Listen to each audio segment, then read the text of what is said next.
We have some very serious and horrific news right now about the Chicago ICE raid on a residential apartment building earlier this week that not many people are talking about. We're learning more group through some details in this moment. Ebony Sweet Swatson, who's a neighbor of the apartment building, lives right across the street, says it looked like hundreds of agents were outside of her front door. She saw where agents dragging residents across the grounds, including children, out of the building without any clothes on and into U-Haul vans. Kids were actively separated from their mother. She said it was heartbreaking to watch because even if you're not a mother, seeing kids, quote, coming out butt naked and taken from their mothers, it was horrible. She went in to help one of the residents in the building and she was shocked at what she saw. There was stuff everywhere. Birth certificates and paperwork was thrown all over. Water was leaking into the hallway. ICE ransacked a residential building, dragged children out into U-Haul vans in Chicago, and no one is talking about it. Spread the word because people need to know. Follow up for all the news you need to know about.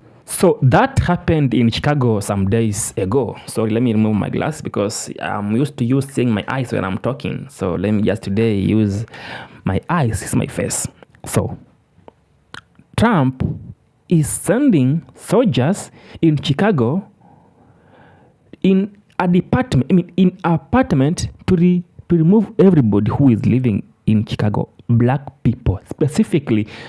See, I'm pissed off because a lot of people out there are acting like they don't understand what is actually happening in the city of Chicago in regards to the ICE raids. Let me tell you something. Black people, again, are collateral damage in this. And all the black people that are getting mad at ICE and Donald Trump, hold on, you got to get mad at the politicians right here locally, because it was the politicians right here in your city that decided to dump the migrant issue on the black community like they do every single time. When they came across the border and checked asylum, they were able to come over into our city and get incentives like medical care, 6 months free rent, free transportation, free child care. We fed them each and every day. And those people that they were giving assistance to, they didn't go up to the north side and to the white community. All of the people out there protesting that are white, they didn't open up their doors for them, and they didn't want none of the shelters on their neighborhood. Guess where they opened up the shelters? In the black community. Those same school buildings that they shut down in 2013 that were educating black kids, they took those school buildings and they made them migrant shelters. And then they gave over $700 million to a company out in Florida to manage those shelters. They took the buildings that you've been asking for to be developed and build new housing, and they made them into migrant homes, giving them 6 months of free rent. They dumped the problem on black community like they do every single time. When it was George Floyd riots, they closed downtown and pushed people to loot into the neighborhoods because they knew that people didn't care. Where was all the people right now? They weren't in our neighborhoods helping us open up back up our businesses. They were not in our neighborhoods helping us clean up. They weren't in our neighborhoods when we were fighting for Laquan McDonald, who was shot 16 times by Jason Van Dyke. I didn't see them at the protest. But now, right now, they want to make black people a part of the fight. When they made us collateral damage in the first place, we are always losing. That's why ICE is raiding buildings where black people are, is because they put them there. They pay for their rent. They pay for their food. They pay for their child care. They pay for everything, but they didn't put them where they live. They put them where black people live because they don't want to invest into the community. So that's the easiest place to dump a problem. So yes, we can say ICE is being aggressive. Yes, we know that our armed forces are always aggressive more to us. But what we can say is that our politicians did it to us. They should have never allowed them to come over here in droves like they did. And then when they did come over here, they should have never put them and dumped them in black communities, acting like we didn't want economic development, like we didn't deserve better schools and deserve community centers and deserve grocery stores. We deserve better. And our politicians need to act like it. Stop putting everything before us. Black people. Tell me, how do you cuff a child? Don't people think, white people, don't you think, don't you have sense? How do you cuff a child's hand at the back? How do you cuff a small child?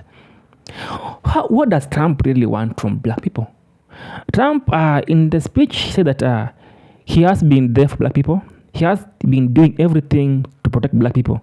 Honestly, it should be 100% of the black people should vote for Trump, because I did more for black people than any president other than Abraham Lincoln. It's true. It's true. I did more than any president other than Abraham Lincoln. Think of it. Criminal justice reform. I took care of the black colleges and universities. Trump, I don't think he has ever stood up for black people. Trump is ever against black people. Trump can never stood up for black person. But then in the speech, he's like, I've been there for black people. I've been doing this for them. Anything they want, I give them. Trump said that black people built America. African Americans built this nation. You built this nation. You know, you're just starting to get real credit for that. Okay, I don't know if you know that. You're just starting to get, you built the nation. We all built it, but you were such a massive part of it. Bigger than you were given credit for. Does that make sense? Right? But through generations of blood, sweat, and tears, and you deserve a government that defends your interests, protects your families, and cares for our own citizens first. My administration is fighting with everyone and all our heart to reverse the pain inflicted by Democrat leaders and to deliver hope and opportunity and prosperity for all Americans, but for African American communities all throughout our land. Black people built America. Yeah, we know that. Everybody know that. Without black people or without Africa, there is no American. Because Trump choosing to deport people back to the land, it was not about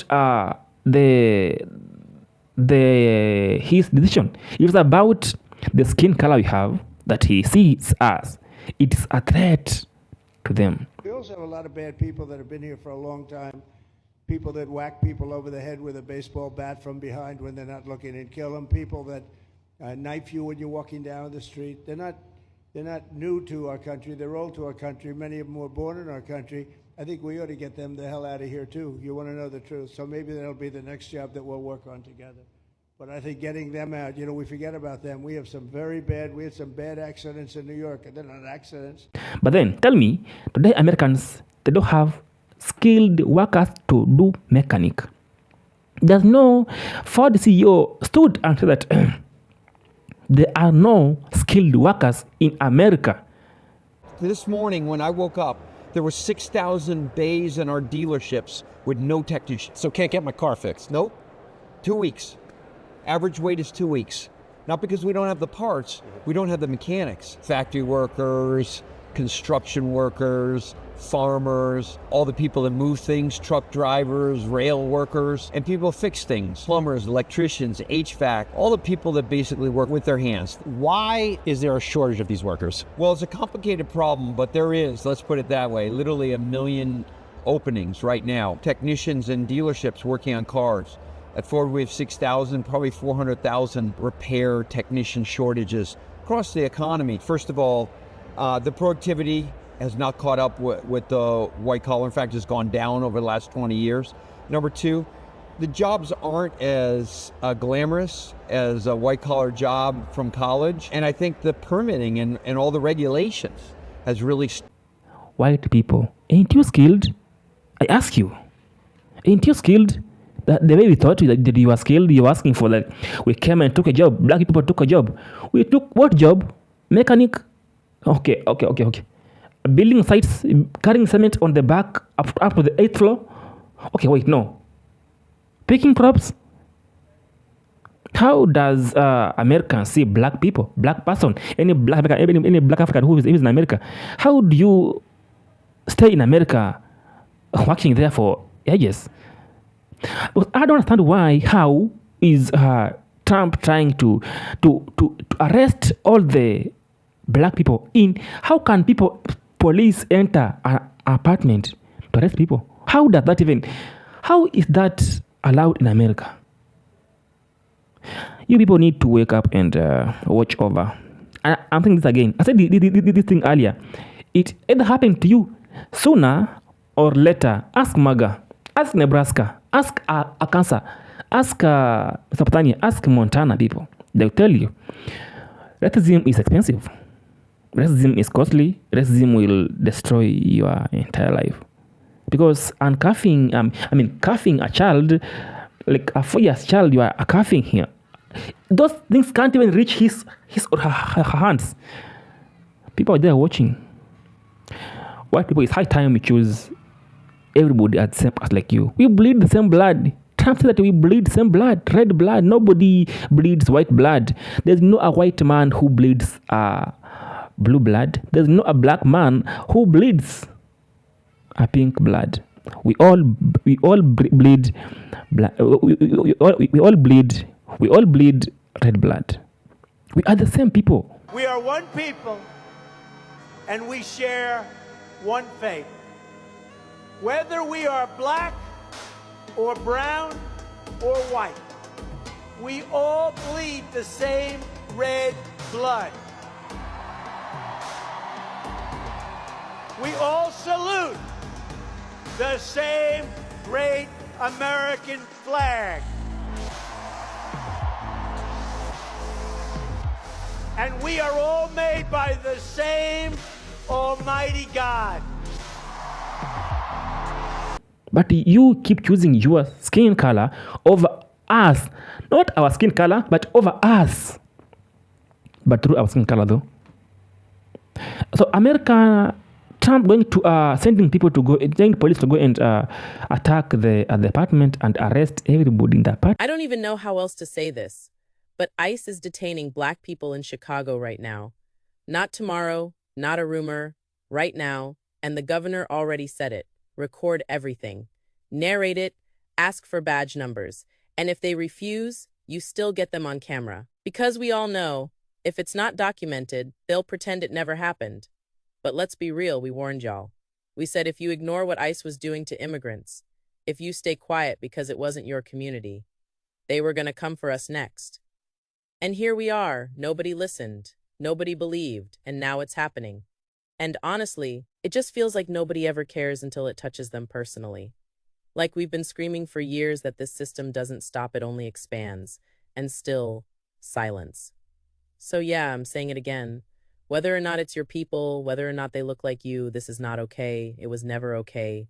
But it's happening, and it's happening to us now. All we can do is record it, speak on it, and hope somebody finally cares before it gets even worse. So if ICE is detaining black people now in Chicago, where are they sending us?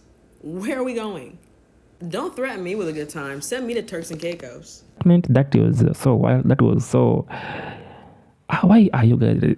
Why don't you just be racist to some things? And stay to know that we all want to live life. We all want to live anywhere we want to live. We can come and live in America, come and back in Africa. Of course, we have to pay for the plane ticket. We have to pay for the visa and everything. You can't live in your country for free. Fine, but when you are in your country, let us live just peaceful as we can live in our country. Today, they are arresting every black man in Chicago. And then tomorrow, Trump is planning to bring back black people in America. Tell me in the comment section, do you think that is right? That's how things go.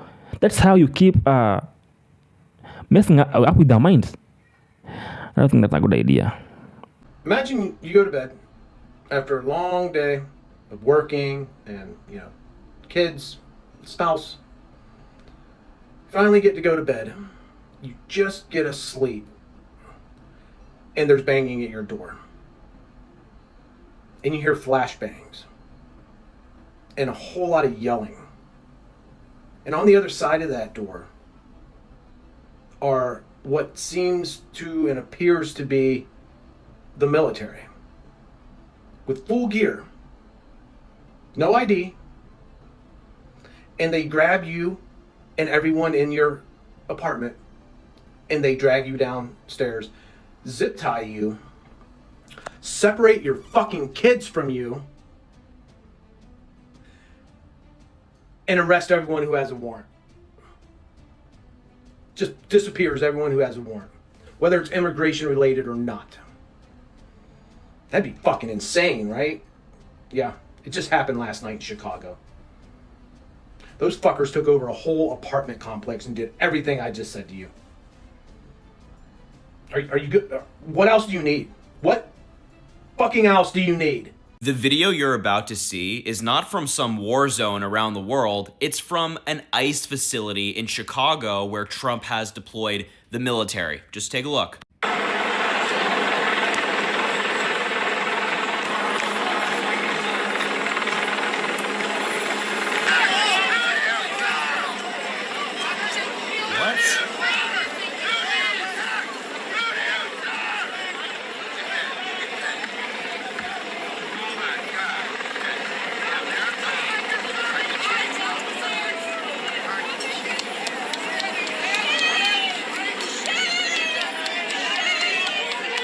Yeah, remember when Kamala Harris said before the election that Donald Trump was going to deploy the military against the American people and Fox News called her crazy?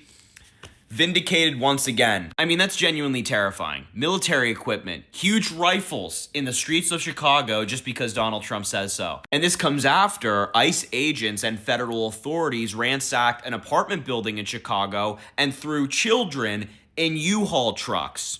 This is what the Trump administration is. I actually think that the single most important line in Pete Hegseth's horrifying speech today in front of all of our military leaders is the following. The words I'm speaking today are making your heart sink, then you should do the honorable thing and resign. We would thank you for your service. I think he and Trump brought all of our generals and admirals to DC to listen to this speech because they know that most generals and admirals do not align themselves with what Trump and Hegseth are doing. They are career, dedicated public servants and who take their vows to the Constitution extremely seriously. They're not part of MAGA. And during the first Trump administration, it was often the generals who pushed back hardest on Donald Trump. And now Donald Trump and Pete Hegseth want to remove anyone in the leadership of the military who is not on board with their warmongering. You don't change the Department of Defense to the Department of War unless you actually intend to wage war. And Hegseth again and again and again in this horrifying speech said that that is exactly what the United States will be doing going forward. This is Global Tales. Subscribe, share, and leave a comment in the comment section. I've been doing this for a while, and I know that you have been watching my videos. Anybody from whatever country watch me from America, from Chicago, from America, from Brazil, from Jamaica, from Canada, UK, Kenya, some parts, of course. I appreciate you so much. I appreciate the effort you are giving me coming to watch my video because there's more to see, but you choose to view mine. I appreciate so much. The piece you bring to in my mind, you give me to keep doing this, to keep going, to never stop doing this. I love you and may God keep on blessing you. More than peace be with you.